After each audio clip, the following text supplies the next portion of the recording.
હમણાં થઈ જશે, ચિંતા ન કરશો. માણા જેવો માણા બંધ થઈ જાય છે તો આ માણાનું બનાવેલું તો બંધ થઈ જાય ને.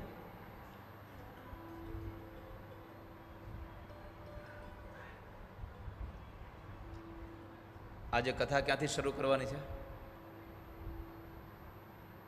ચાલો પેલા આપણે આપણું હોમવર્ક લઈ લઈએ.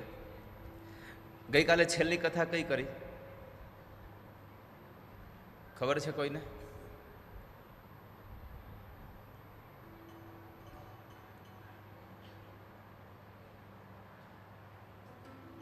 તો આજે આપણે ગમે ત્યાંથી કથા શરૂ કરી શકશું, કઈ ચિંતા જ નથી, કારણ કે કોઈને ખબર નથી ક્યાં કથા છે. જે કરવા ક્યાં પહોંચ્યા આપણે કાલે?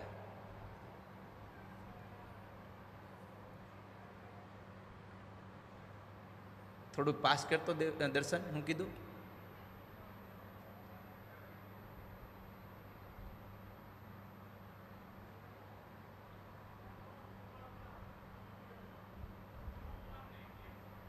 ધ્રુવ કુમારનો ઇતિહાસ. હાલો, ધ્રુવ કુમાર એના હારાના. આપણે તો ધ્રુવજી મહારાજની કથા કરવા જાવી છે.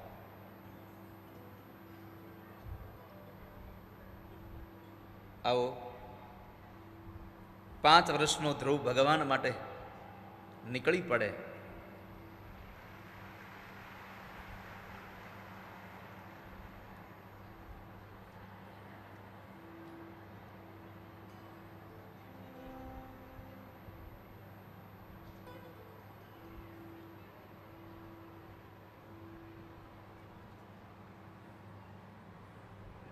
ગઈકાલે બહુ સુંદર ભાવવાળી કથા હતી આપણી.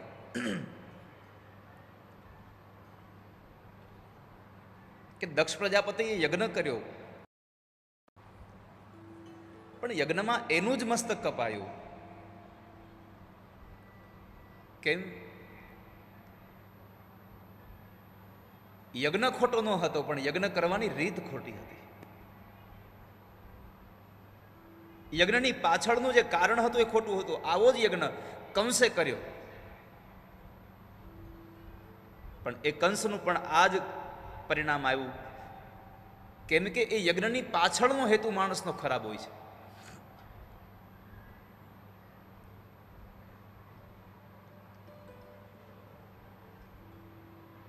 તો ધર્મ પ્રકરણમાં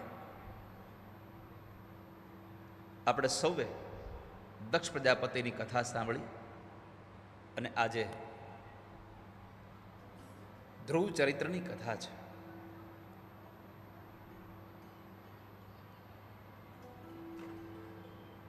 પાંચ વર્ષનો ધ્રુવ એટલે એમનો પિતા ઉત્તાનપાદ.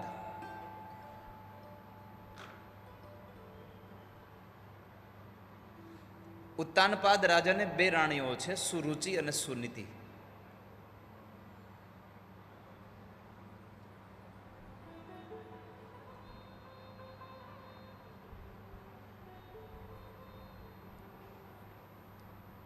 આમ જોવા જાવ તો કોઈ આ રાજાની કથા નથી, આ દરેક જીવાત્માની કથા છે. ઉત્તાનપાદનો અર્થ છે જેનું મસ્તક નીચે હોય અને પગ ઉપર હોય, એને ઉત્તાનપાદ કહેવાય. આ સંસારમાં આપણે બધા ઉત્તાનપાદ છીએ. હવે આપણને થશે કે આપણે ઉત્તાનપાદ નથી, આપણે તો મસ્તક ઉપર છે, પગ નીચે છે. પણ જ્યારે આ જીવ માના ગર્ભમાં હોય છે ત્યારે મસ્તક નીચે હોય અને પગ ઉપર હોય છે. એટલે આ બધો જીવ ઉત્તાનપાદ છે. અને આ બધા જીવાત્માને 2 રાણી છે, સુનીતિ અને સુરુચિ. સારું સારું ખાવું, પહેરવું, ઓઢવું, હરવું, ફરવું, આ સુરુચિ છે.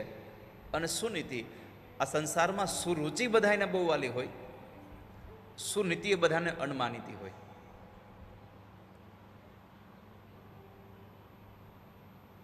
સુરુચિનો દીકરો ઉત્તમ અને સુનીતિનો દીકરો ધ્રુવ.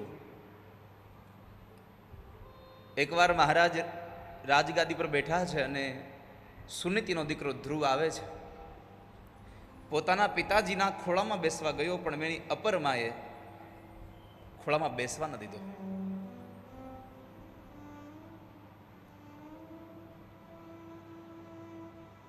એને મેણું માર્યું છે.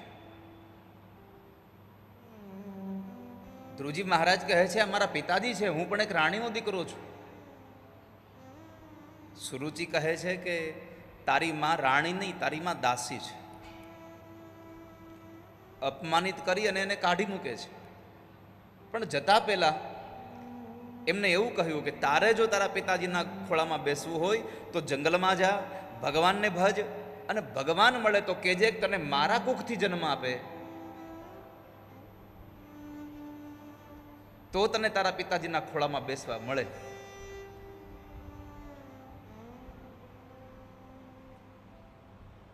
ધ્રુવજી મહારાજ રડતા રડતા માં સુનીતિ પાસે ગયા. સુનીતિને જઈને કહ્યું કે મને અપરમાએ આવા કવેણ બોલ્યા છે, ન બોલવાના શબ્દો મને બોલ્યા છે.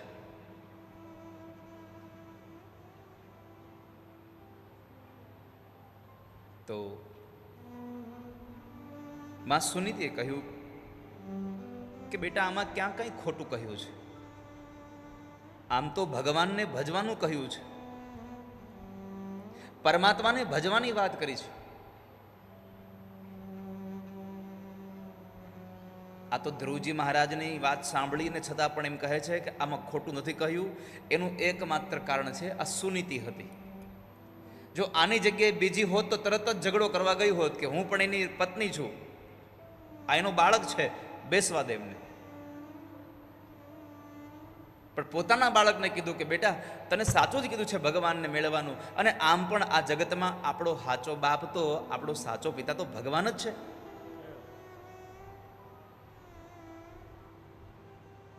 ધ્રુવે પ્રશ્ન પૂછ્યો કે માં ભગવાન મળે? અરે કેમ ન મળે? તો ધ્રુવજીએ બીજો પ્રશ્ન પૂછ્યો કે માં ભગવાન મળે તો ભગવાન હોય ક્યાં? એ તો કહો મને, ભગવાન ક્યાં મળે?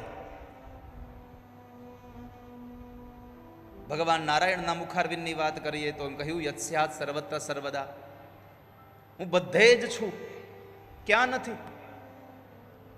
યત્સ્યાત સર્વત્ર સર્વદા. પરંતુ ગોસ્વામી તુલસીદાસજી મહારાજને જો અહીંયા યાદ કરીએ, હરિ વ્યાપક સર્વત્ર સમાના, હરિ વ્યાપક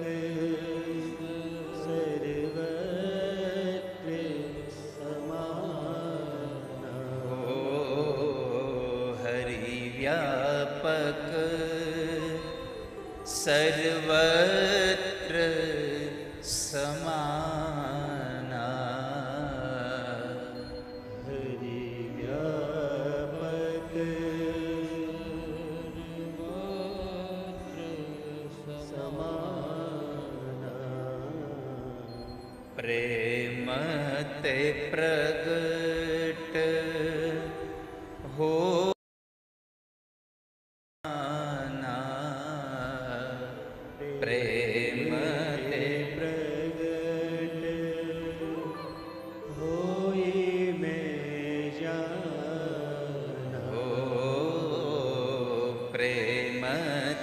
પ્રગટ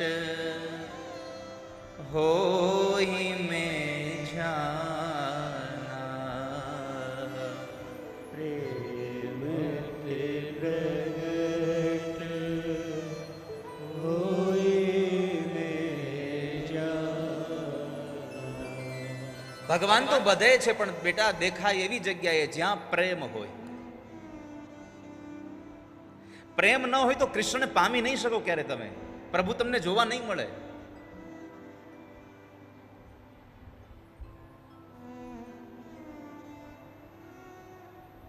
જ્યાં જ્યાં નજર મારી ફરે ત્યાં યાદી ભરી છે આપની.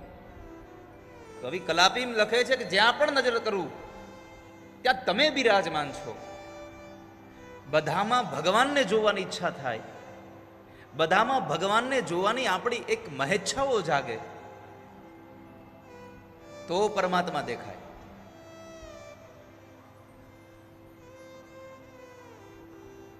જ્યાં પ્રેમ હોય ત્યાં ભગવાન દેખાય છે.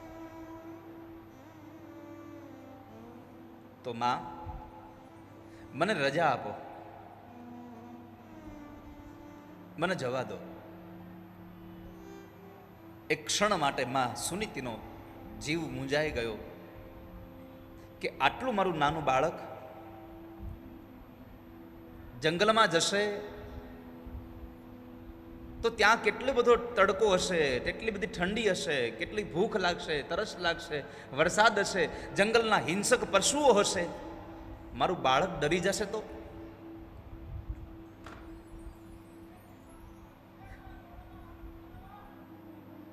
અનેક વિચારો કર્યા, અનેક વિચારો કર્યા.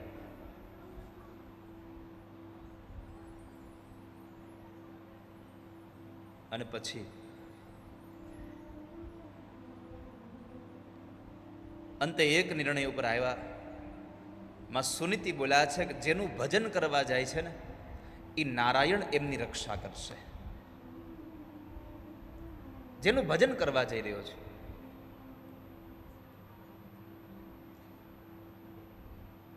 અપર માને પેલા માને સુનીતિને વંદન કર્યા.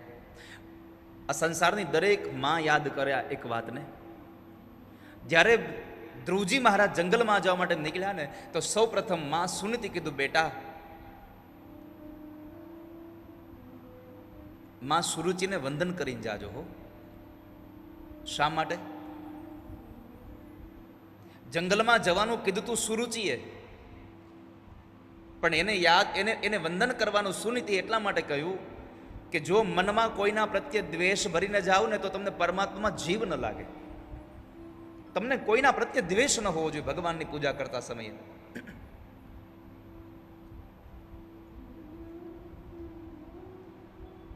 એટલે સૌ પ્રથમ એને માને વંદન કરાવરાવ્યા. મહારાજ વનમાં ગયા. જ્યારે મધુવનમાં માર્ગ ઉપર જઈ રહ્યા છે ત્યારે માં સામેથી દેવર્ષિ નારદ મળ્યા છે. નારદને નયમાં છે એટલે ગયમાં છે. નારદે પૂછ્યું કે બાળક તો આ જંગલના માર્ગે ક્યાં જાય છે? તો કે વનમાં જાઉં છું. કેમ? ભગવાનને ભજવા. નારદને આશ્ચર્ય થયું કે આટલું નાનું બાળક અને અને અને ભગવાનને ભજવા. કસોટી કરવાની ઈચ્છા થઈ. પ્રશ્ન કર્યો, તને ડર નથી લાગતો કે જંગલમાં તને કંઈક થઈ જશે? ના. બીજો પ્રશ્ન પૂછો, તને લાગે છે કે તને ભગવાન મળશે?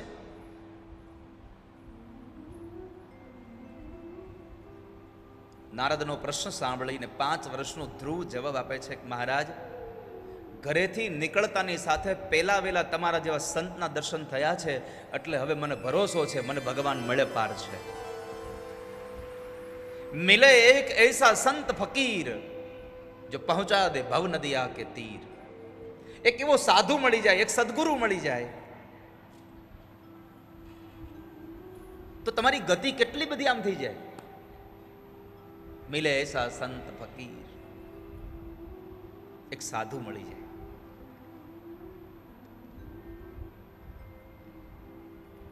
અને એમાં દેવર્ષિ નારદે એને દ્વાદક્ષરી મંત્ર આપ્યો. ઓમ નમો ભગવતે વાસુદેવાય. એટલે બેટા આ મંત્રનો જપ કરજો, પણ કશું પામવા માટે જપ ન કરશો, કઈ મેળવવા માટે આનો જપ ન કરશો.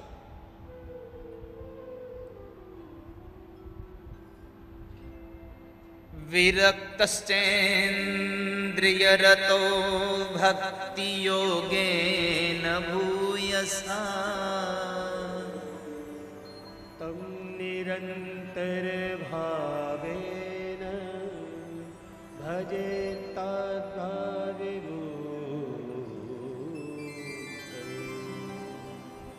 બેટા વિરક્ત બની આત્મારામ બની અને ભગવાનનું ધ્યાન કરજો. વસ્તુ માંગે છે, જેવું એક વસ્તુ મળી જાય એટલે પછી બીજી વસ્તુ, બીજું પૂરું થાય ત્રીજી વસ્તુ.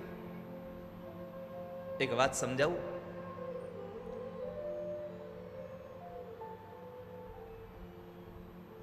એક કુંવારી દીકરી હતી.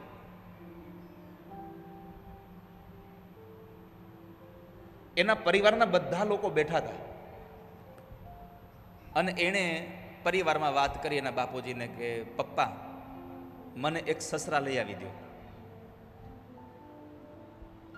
થોડી વાર થઈ તો એના મમ્મીને કીધું મમ્મી મને એક સાસુ લઈ આવી દો, મને એક નણંદ લઈ આવી દો, મને એક દેર ગોતી દો, મને એક જેઠ ગોતી દો, મને જેઠાણી હોય એવું ગોતી દો, એવું લઈ આવી દો.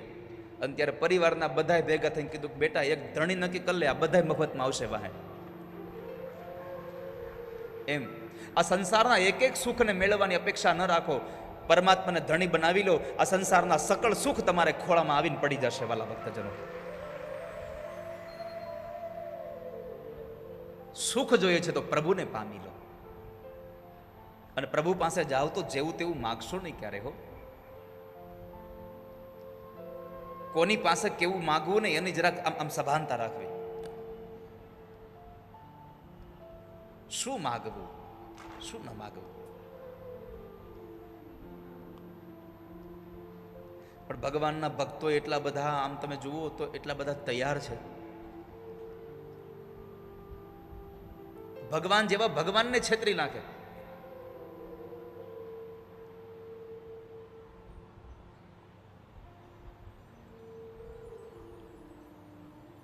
એકવાર એક અંધ માણસ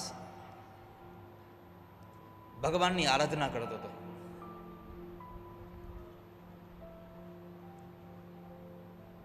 બહુ આર્થિક સ્થિતિ સારી નહોતી.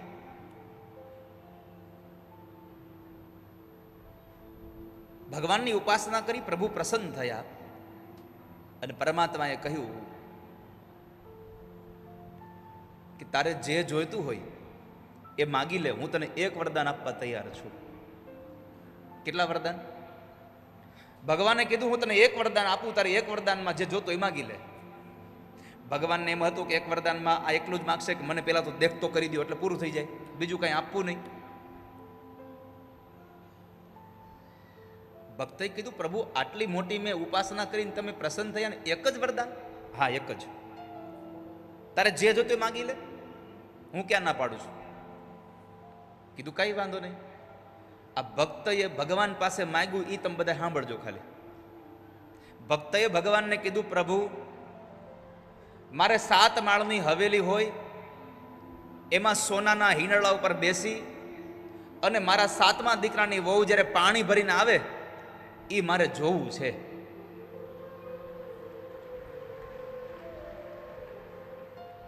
સાત માળની હવેલી, સોનાના હિંડોળા ઉપર બેસું, મારા 7મા દીકરાની વહુ પાણી ભરીને આવે એ જોઈને મારે રાજી થવું છે. આમાં સમજાણું તમને? એક તો 7 માળની હવેલી એટલે મકાન મોટું થઈ ગયું, સોનાનો હિંડોળો એટલે સંપત્તિ મોટી થઈ ગઈ, 7મા દીકરાની વહુ એટલે કે 7 દીકરા પછી એ દીકરો 25 વર્ષનો થાય એટલે આવરદાય મોટી થઈ ગઈ. અને પછી કીધું મારે એને જોવું છે એટલે મને આંખે મળી ગઈ. ભગવાન કે આ મને છેતરી કરવા છે. પ્રભુ પાસે માગો તો એવું માગો ઠાકોરજી રાજી થઈ જાય.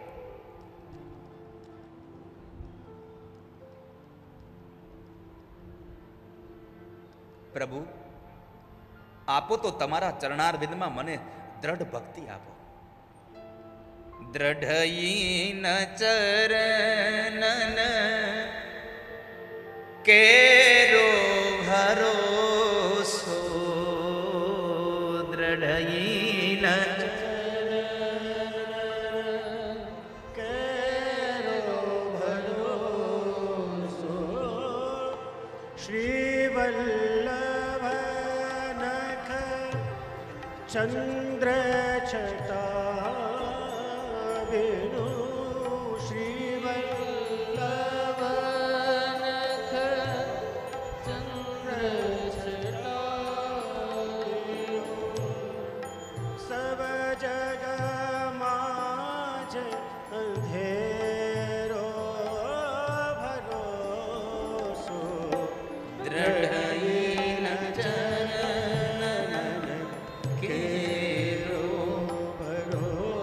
પ્રભુ તમારા ચરણાર વિનમાં દ્રઢ ભરોસો રહે, તમારા ચરણમાં મને અતૂટ શ્રદ્ધા રહે.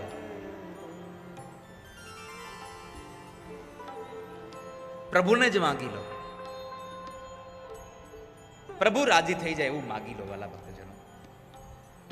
ધ્રુવે કહ્યું, ભગવાન કશું નથી જોઈતું મને, બસ તમારા દર્શન થયા એ જ મારા માટે બહુ મોટી વાત છે.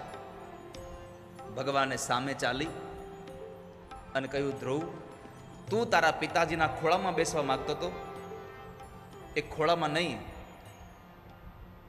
તારો પિતાજી જે રાજગાદી પર બેઠો છે એ રાજગાદી પર હું તને બેસાડું છું, એનો રાજા બનાવીશ, અને 1, 2, 5 વર્ષ માટે નહીં, હું તને 36,000 વર્ષ માટે તને રાજા બનાવું છું. જા. હવે આપણને થશે કે ભગવાને આને રાજા શું કામ બનાવ્યો, અને આટલી મોટી રાજગાદી આપી, આટલી દીર્ઘકાળ માટે આપી.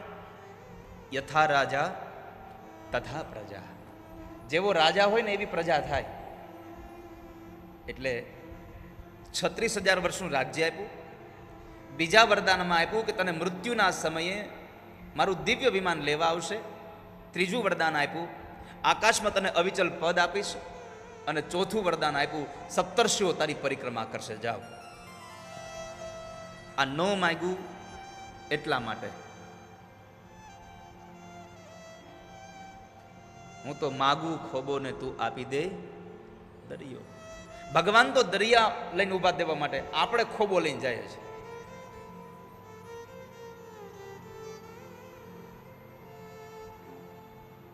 આકાશમાં અવિચલ પદ એને મળે જે સમાજના જીવાત્માઓને સાચો માર્ગ બતાવે.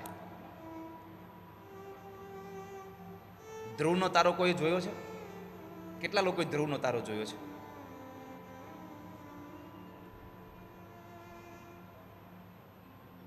ઉત્તર દિશામાં ધ્રુવનો તારો હોય.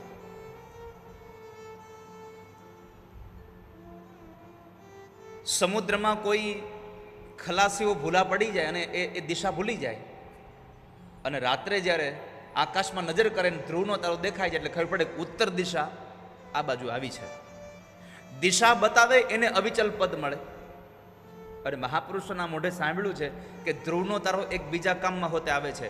જેને ધ્રુવનો તારો દેખાતો બંધ થાય એને સમજવું કે હવે આપણું મૃત્યુ નજીક આવ્યું છે. જેને ધ્રુવનો તારો દેખાતો બંધ થઈ જાય એનું મૃત્યુ નજીક હોય, આવું મહાપુરુષો કહે છે. આજે સાંજે અહીંથી બહાર નીકળો એટલે પેલા ધ્રુવનો તારો ગુજ્જો. ક્યાં આવ્યો?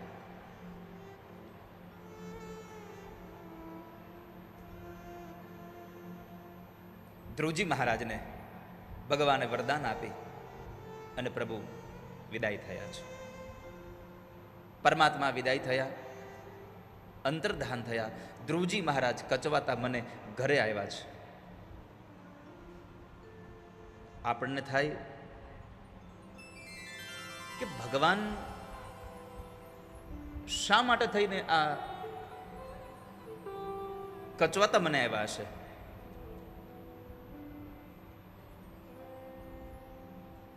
ભગવાન મળે પછી કચવાવાનું? પણ એનું મન એટલા માટે દુભાયું હતું કે ભગવાન મળ્યા પછી મારે મુક્તિ માગવી જોઈએ, આ તો બંધન મળ્યું મને.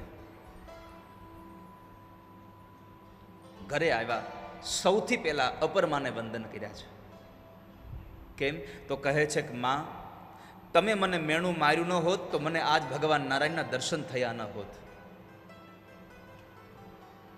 આ કથા આ સંસારના લોકોને એક સંદેશો આપે છે. ક્યારેક તમારું કોઈ ખરાબ કરે એવી આપણને લાગે ને મનમાં કે આ માણસ મારું ખરાબ કરી રહ્યો છે, ભરોસો રાખજો એમાં ઠાકોરજી તમારું કંઈ ખારું કરી રહ્યા છે. જો આજ અપરમાએ ખરાબ વેણ ન કીધા હોત તો ધ્રુવને ભગવાન ન મળ્યા હોત.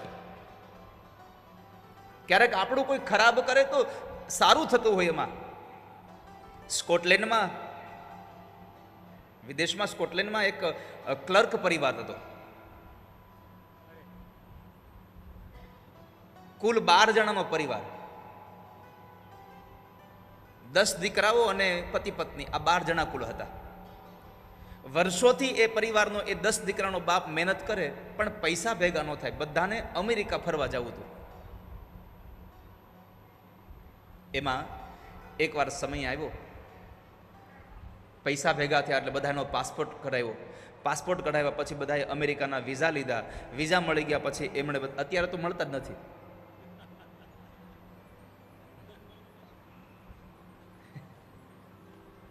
અત્યારે તો નામ જ નથી લેવાતું એનું.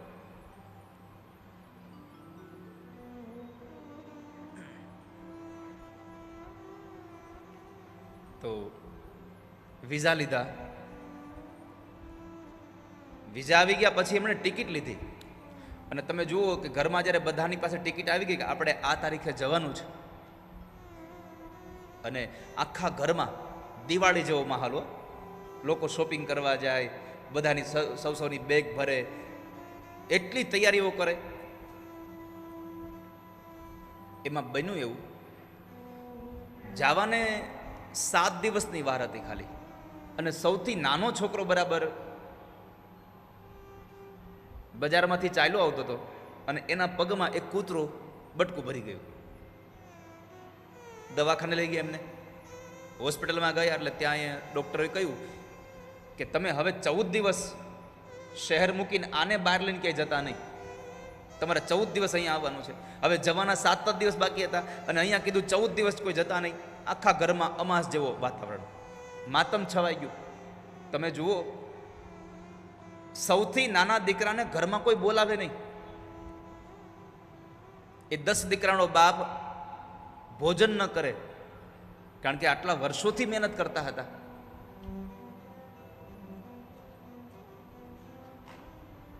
હવે છોકરાનો તો કોઈ દોષ હતો જ નહીં. અને એ સમયનો ત્યાંનો રૂલ્સ પણ એટલો બધો હશે એટલે કોઈ ગયા પણ નહીં. જે દિવસે જવાનો હતો એ દિવસ આવ્યો. સ્કોટલેન્ડમાંથી બધા લોકો ફરવા માટે જાય. આ ક્લર્ક પરિવાર ઘરમાં બેઠો બેઠો બધા રડે છે. સવારમાં આખા ગામમાં દિવાળી હતી, ક્લર્ક પરિવારમાં માતમ હતું. અને એમાં સાંજ પડી અને એક સમાચાર આવ્યા કે સવારે જે સ્કોટલેન્ડમાંથી જે એક જહાજ ઉપડ્યું અમેરિકા જવા માટે, એ જહાજ દરિયામાં ડૂબી ગયું છે. દરિયામાં ડૂબી ગયાના સમાચાર આવ્યા. આખા સ્કોટલેન્ડમાં માતમ છવાયો. ક્લર્ક પરિવારના ઘરે દિવાળી જેવો માહોલ હતો. કેમ? જો કૂતરું ન કડ્યું હોત તો આજ આખો પરિવાર જળમાં ડૂબી જાત. આ સંસારમાં કંઈક આપણી સાથે જે થઈ રહ્યું છે એ પરમાત્મા સારું કરી રહ્યા છે. જે હરિ કરશે મમ હિતનું, આ નિશ્ચય બદલાય નહીં. હું હરિનો, હરિ મમ રક્ષક, આ ભરોસો કોઈ દી જાય નહીં. ભગવાન મારો રક્ષક છે. મારી સાથે જે થઈ રહ્યું છે એ બધું ઠાકોરજી સારું કરી રહ્યા છે. આવી તમારી વૃત્તિ થઈ જશે ને તો લાવો હું તમને લખીને આપી દઉં. આ સંસારની કોઈ એવું સાધન નથી કે જે તમને દુઃખી કરી શકે. તમારી વૃત્તિ થઈ જાય કે જે થઈ રહ્યું છે મારી સાથે સારું થઈ રહ્યું છે.